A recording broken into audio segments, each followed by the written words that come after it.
काल चक्र ने करवट ली। राजकुमार धृतराष्ट्र, पांडु और विदुर गुरुजनों के मार्गदर्शन में अपने कर्तव्यों के लिए सज्ज हो गए। उनकी शिक्षा पूर्ण हुई और अब समय था राज्य के भविष्य की नींव रखने का। हे महादेव, मेरे आराध्य, मुझे शक्ति दीजिए कि मैं अपने कर्तव्यों का पालन कर सकूं।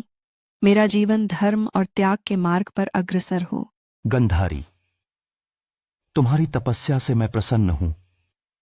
मांगो, तुम्हें जो वरदान चाहिए। हे प्रभु, मुझे 100 पुत्रों का आशीर्वाद दें जो पराक्रम में अद्वितीय हों। तथास्तु। तुम्हारी गोद 100 पुत्रों से भरेगी, परंतु इसके साथ तुम्हारे धैर्य और सहन शक्ति की भी परीक्षा होगी। गंधारी का गुण और धर्म हस्तिनापुर के योग्य है। धृतराष्ट्र के साथ यदि यह विवाह संपन्न होता है तो दोनों राज्यों के बीच संबंध अटूट हो जाएंगे। यह हमारा सौभाग्य होगा। लेकिन क्या धृतराष्ट्र उनकी दृष्टिहीनता के बावजूद एक उपयुक्त पति बन पाएंगे? धृतराष्ट्र की दृष्टिहीनता उनकी शक्ति और योग्यता को नहीं छूती। वह धर्म और साहस के प्रतीक हैं। जब धर्म का मार्ग प्रशस्त होता है तो बाधाएं स्वयं हट जाती हैं। पुत्री, धृतराष्ट्र की दृष्टिहीनता को लेकर मैं चिंतित हूं।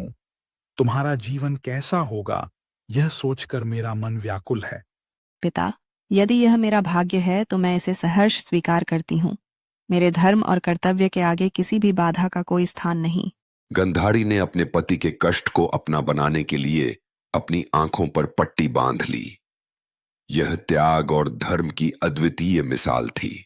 यह पट्टी केवल मेरी आंखों की रोशनी नहीं, मेरे संकल्प का प्रतीक है। धर्म का पालन और अपने पति का साथ देना ही मेरा जीवन है। जब त्याग और प्रेम का संगम होता है तभी धर्म की सच्ची परीक्षा होती है। विवाह केवल 2 व्यक्तियों का मिलन नहीं, यह 2 आत्माओं और 2 कर्तव्यों का संगम है। जब एक दूसरे का हाथ थामते हैं तो केवल प्रेम नहीं, एक उद्देश्य भी जन्म लेता है और यही उद्देश्य समाज और राष्ट्र की नींव बनता है।